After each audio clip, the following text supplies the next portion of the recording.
This is the most important part of this conversation, is for Meredith to really give us solid strategies, real things that we can be doing in order to reduce our debt. So no pressure or anything, Dr. Meredith, but I'm turning it over to you. All right. Okay, so we've talked about areas of confusion. Now let's talk solutions. So there are several debt repayment plans for student loans, for federal loans specifically, but there are only two main strategies. We're going to simplify things tonight. So the vast majority of vets and really student debt borrowers in general have two main strategies to consider. One is accelerated repayment. So that means you're going to pay off the debt as soon as possible, or income-driven repayment. And so that's also called the forgiveness programs. And so one of the markers that we can use to guide us to help us figure out our strategy is the debt-to-income ratio. And so an example of that is a vet with $200,000 in student debt and an income of $100,000 has a 2-to-1 debt-to-income ratio. Now, if you have a spouse or you have a partner, it's important to look at your household debt-to-income ratio. And so in the same example, if the same vet has $200,000 in student debt and an income of $100,000, they also have a partner with an income of $100,000. Well, suddenly their debt-to-income ratio, it was 2-to-1, now it's 1-to-1. And the debt would be treated differently as a result. And we'll go through that in a little bit more detail. So rules of thumb with debt-to-income ratio. If your debt-to-income ratio is less than 1.5-to-1, then you could consider paying off your student debt as soon as possible in less than 10 years.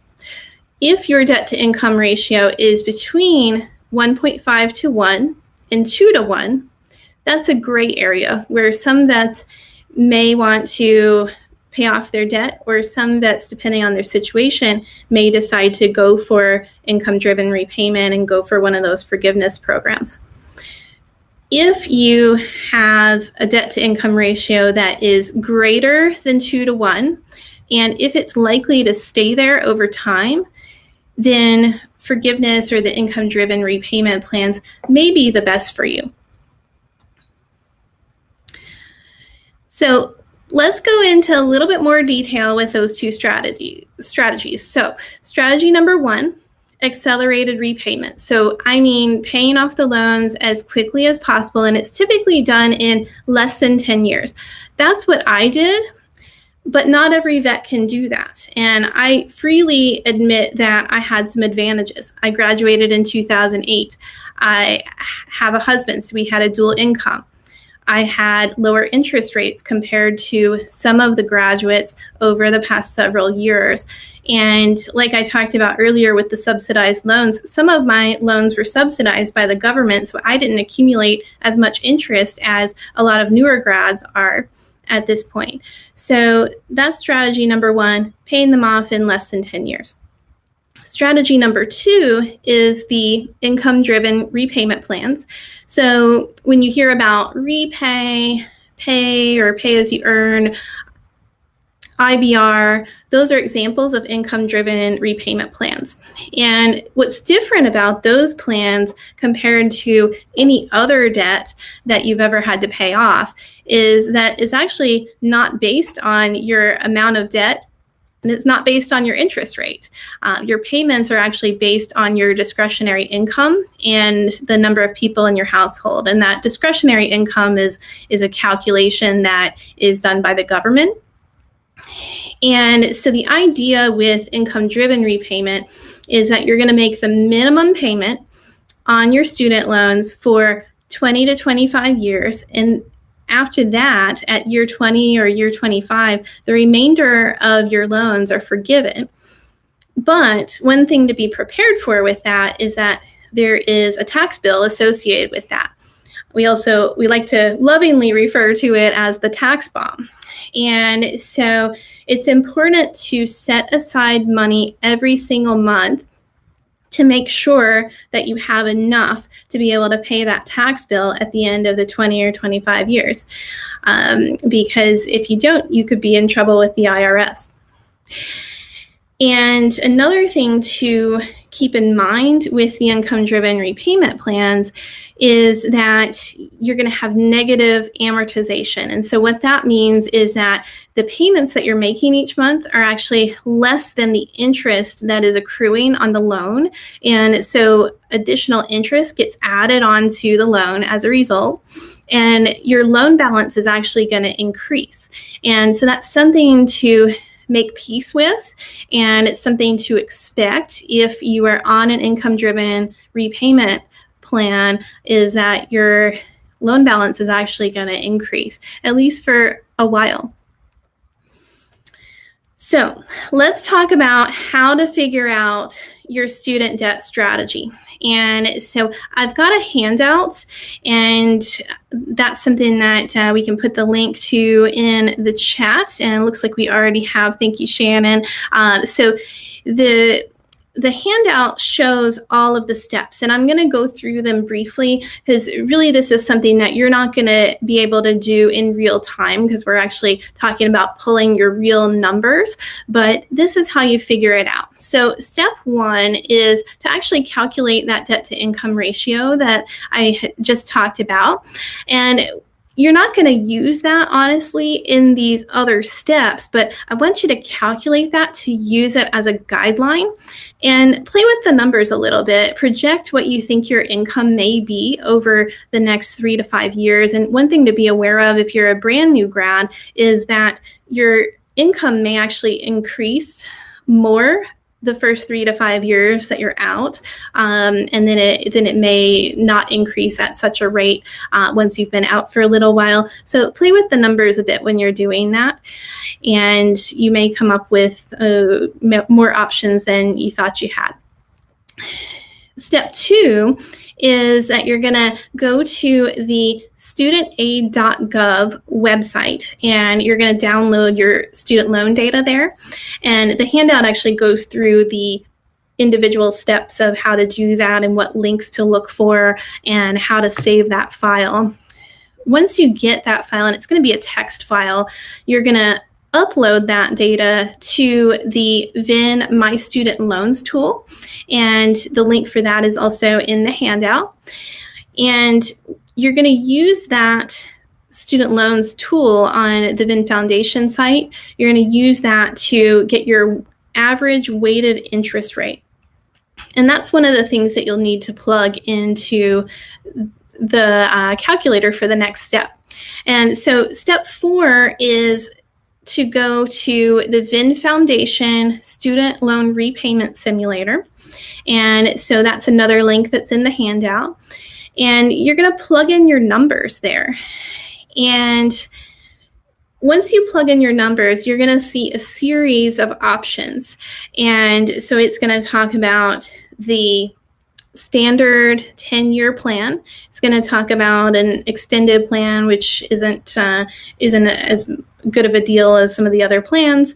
Then it's going to talk about the other plans that you qualify for, which may be repay, pay, potentially IBR. So it's going to give you options, and it's going to give you numbers, and it's going to show you how much you would actually be spending if you chose those different repayment plans, and what you'd be spending over time. It's also going to estimate for those who are going with income-driven repayment, it's going to estimate the amount of money that you should be saving up for the tax bomb in 20 to 25 years.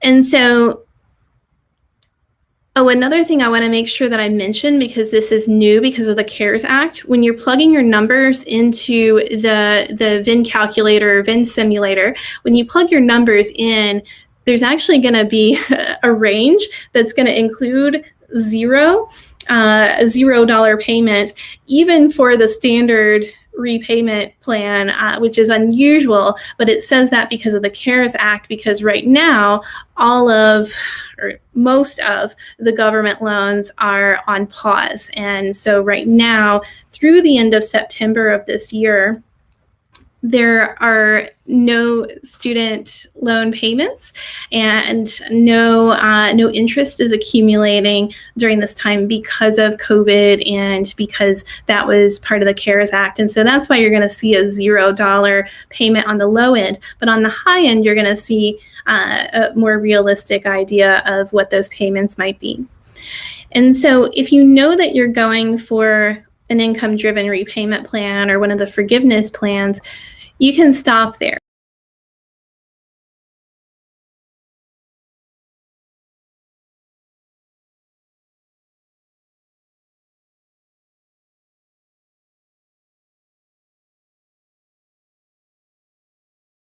So the most important number to look at is the amount listed under the standard 10-year repayment plan in the simulator. And when you look at that number, for some of you, that number is going to be extremely high. And so you may look at that number and say, there's no way that I could possibly afford that. If that's the case, then that's why the income-driven repayment plans exist, and that's going to be the best plan for you. If you find that you could actually afford to pay more than that number, either because you have a higher income than usual or because you have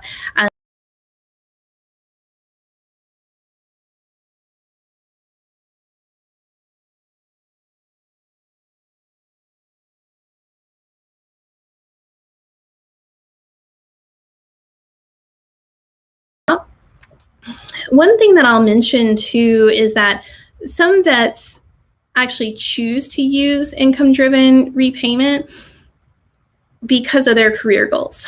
So I know vets who say, well, I want to start a practice or I want to buy a practice as soon as possible after graduation. And so I'm going to use an income-driven repayment method so that I can free up income and increase my savings and buy a practice or start a practice sooner. And so there are some vets who are using it strategically. And so that's something else to be aware of that may or may not fit in with your career goals. There are also vets out there who end up paying them off in a short period of time, paying off the student debt in full, and then they go on to become practice owners later. So it may also depend on where in your career track you think that might happen. And so I put another resource into the worksheet just because I wanted people to be able to see if you're one of those vets who is considering paying off your loans in full. There's a calculator that you can use to plug in your numbers that actually uses a accelerated repayment, so either a debt snowball method or a debt avalanche method, and you plug in your numbers and you can play around with those and see, okay, how quickly could I actually pay this off? If I put an extra $1,000 a month or extra $500 a month, what would that do to my plan? And certainly, like I said, it's not going to be an option for everyone, and that's okay. That's why we've got two main strategies, and no one should be in a situation where they are feeling bad because of where their debt is. That's there's a plan out there for every single one of us, and so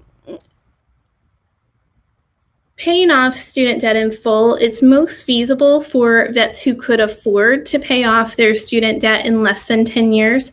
Beyond 10 years, if you're going to 12, 15 years or longer, you may not be putting enough money aside for retirement or for other financial goals. And I mean, if you're getting to 15 years, if you paid into income-driven repayment for another 5 years, you could have them forgiven at 20 years. So it just starts to get into this gray area where it's just not as beneficial anymore. or potentially to your detriment to do that. And so certainly I don't want to overlook the psychological impact that debt has. And certainly for all of us, regardless of our strategy, debt is a weight that we carry on our shoulders. And like I said, no matter how much debt you're in or what your debt to income ratio is, there is a plan for everyone out there. And certainly it's hard for some of the vets who are on income-driven repayment to see their balance increase, but it is something that you have to make peace with if you're actually going with that plan, that you are going to see that.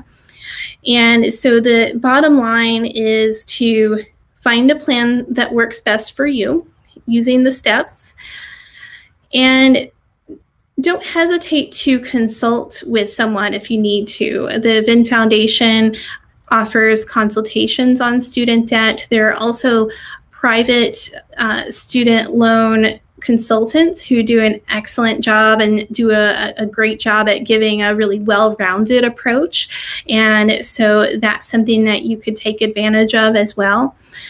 And once you've decided on a plan, stick to it, and then you can always reevaluate if you have a major life change, like getting married, or if you have a major increase or decrease in your income. You can always reevaluate your repayment strategy.